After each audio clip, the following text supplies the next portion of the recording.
अभी झांसी की रानी की बात हो रही थी, अब मैं झांसे के राजा की बात करूंगा।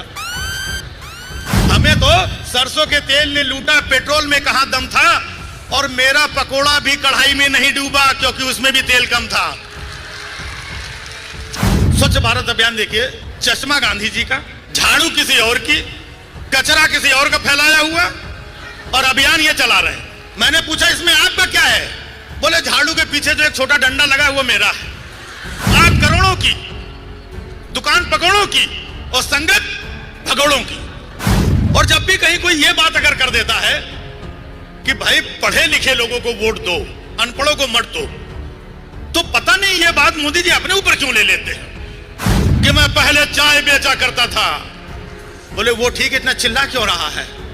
आज अगर शाम को आप धीमे से अगर रिमोट कंट्रोल जैसे आपने ऑन किया, जोरदार आवाज, नमस्कार नमस्कार, कौन आ गया भाई? मेरा नाम राजीव निगम है। बहुत लोग जानते होंगे, बहुत लोग नहीं जानते होंगे। मैं मुंबई से हूं और एक स्टैंड अप कॉमेडियन हूं, हास्य कलाकार हूं।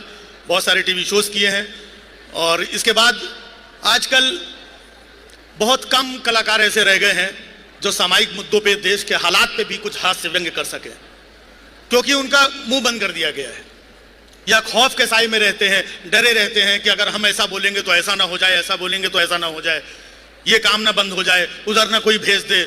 लेकिन फिर भी शक्ति मिलती है सच्चाई की ताकत से।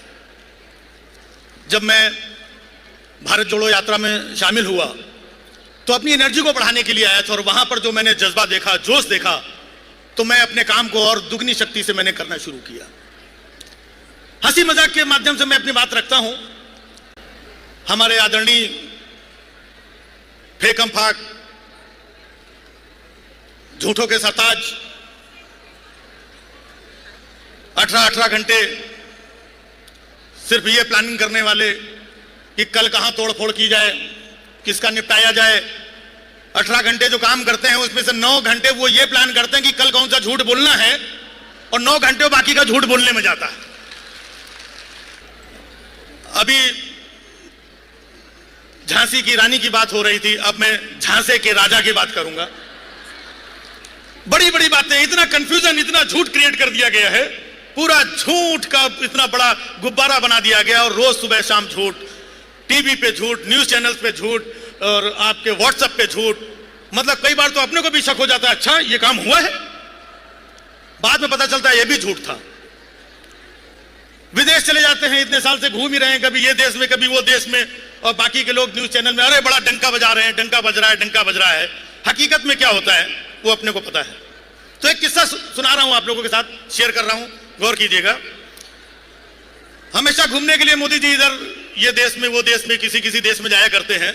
तो घूमते घूमते एक देश में पहुंच गए, वहां के प्रधानमंत्री ने हमारे प्रधानमंत्री का स्वागत किया, वेलकम मिस्टर मोदी। बोले धन्यवाद मित्रों। बोले मित्रों किसको बोल रहा है, हम अकेले खड़ा है इधर, नहीं आदत है हमारी। बोला मिस्टर मोदी, हमने सुना है कि तुम पहले चाय बेचा करते थे, क्या यह सच है? बोले बिल्कुल, यह बात 16 आने सच है कि मैं पहले चाय बेचा करता था। बोले वो ठीक, इतना चिल्ला क्यों रहा है? मैं ऐसे यकीन नहीं करूंगा कि तुम चाय बेचा करते थे, तुम अपने हाथ से एक कप चाय बना के पिलाओ तो मानूंगा। अभी ताली बजाने के लिए अगली लाइन आएगी कि तुम अपने हाथ से एक कप चाय बना के पिलाओ तो मैं मानूंगा। मोदी जी अंदर गए, चाय बना करके ले आए और उनको चाय दिया। जैसे उन्होंने चाय पिया, पूरी चाय उनके मुंह से बाहर निकल गई। बोले ऐसी घटिया चाय, चाय में इतनी मिर्ची, इतनी धनिया, इतना गरम मसाला, यह चाय में कौन डालता है? तुम झूठ बोलता है कि तुम चाय बेचा करता था। बोले नहीं भाइयों बहनों, मैं कभी झूठ नहीं बोलता। मैंने कहा था कि मैं चाय बेचा करता था, बनाया नहीं करता था। भाइयों बहनों, मुझे बेचना अच्छी तरीके से आता है, बनाना नहीं आता है। बड़ी बड़ी बातें होती हैं। आज जो हालात हैं, आज के हालात को फेस करो, इसकी बात करो। या तो पीछे चले जाएंगे 70 साल या 35 साल आगे चले जाएंगे कि 47 में ये होगा, 50 में ये होगा, 35 में ये होगा, 70 साल पहले ये नहीं हुआ था। तो ये इस तरीके की बातें होती हैं। अभी आपने देखा लाल किले से उन्होंने बोला कि अगले साल मैं फिर आऊंगा, झंडा फहराऊंगा, लेकिन आपने एक वीडियो देखा होगा कि इस साल ही वो झंडा नहीं फहरा पाए। और जब भी कहीं कोई ये बात अगर कर देता है कि भाई पढ़े लिखे लोगों को वोट दो, अनपढ़ों को मत दो, तो पता नहीं ये बात मोदी जी अपने ऊपर क्यों ले लेते हैं। अभी कल आपको पता होगा अन अकेडमी के एक टीचर थे जिन्होंने ये बात कह दी, उनकी नौकरी चली गई। तो जब भी कहीं कोई सच बोल देता है, हिम्मत जुटाता है, तो या तो उसकी नौकरी चली जाती है या वो अंदर चला जाता है। ये खाली काम शुरू करते हैं और शुरू करके निकल जाते हैं, आगे क्या होता है किसी को पता नहीं। आप लोगों को याद होगा शुरुआत में इन्होंने शुरू किया था स्वच्छ भारत अभियान, अभी कहीं दिखाई पड़ता है? उसका लोगो आप लोगों ने देखा होगा, गांधी जी का चश्मा, याद है? गांधी जी का चश्मा बना हुआ है। स्वच्छ भारत अभियान देखिए, चश्मा गांधी जी का, झाड़ू किसी और की, कचरा किसी और का फैलाया हुआ, और अभियान ये चला रहे हैं। मैंने पूछा इसमें आपका क्या है? बोले झाड़ू के पीछे जो एक छोटा डंडा लगा है वो मेरा है। मुझे तो एक बार गांधी जी मिल गए बिना चश्मे के, क्योंकि चश्मा उनका स्वच्छ भारत अभियान लोगों में लग गया। बिना चश्मे के गांधी जी मिल गए। मैंने पूछा गांधी जी आपका चश्मा कहां है? बोले बेटा वो स्वच्छ भारत अभियान वाले लोग आए थे, चश्मा लेके चले गए बेटा। जरा ये पता करो कि भारत स्वच्छ हुआ कि नहीं हुआ। अगर स्वच्छ हो गया हो तो मेरा चश्मा वापस दिला दो, क्योंकि मुझे कुछ साफ नहीं दिखाई पड़ रहा है। मैंने कहा गांधी जी आप चश्मा लगा भी लेंगे तो भी आपको कुछ साफ दिखने वाला नहीं है। ये बस खाली छेड़ते हैं, मुद्दों को, बातों को छोड़ करके निकल जाते हैं। लेकिन हम सारे लोग आज यहां पर इकट्ठा हुए हैं, अलग अलग जगहों पर। ये जो भारत जोड़ो यात्रा से सिलसिला शुरू हुआ, संघर्ष करना पड़ता है और संघर्ष करने के बाद ही सफलता मिलती है। ठीक है, बीच बीच में बाधाएं आती हैं। आज पूरे देश में देखिए महंगाई से पूरा देश परेशान है। कहते हैं कि हमें तो सरसों के तेल ने लूटा, हमें तो सरसों के तेल ने लूटा, पेट्रोल में कहां दम था। हमें तो सरसों के तेल ने लूटा, पेट्रोल में कहां दम था। और मेरा पकोड़ा भी कढ़ाई में नहीं डूबा, क्योंकि उसमें भी तेल कम था।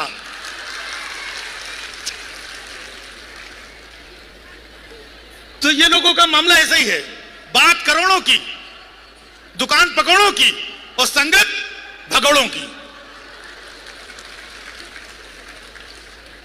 हमारे हिंदुस्तान में अक्सर आप लोगों ने देखा होगा, जब कोई आदमी काम करता है, थोड़े से पैसे कमाता है, तो उसके दिल में एक इच्छा होती है कि वो वैष्णो देवी जाकर के आए। जैसे भी थोड़े पैसे आते हैं वो वैष्णो देवी जाकर के आता है।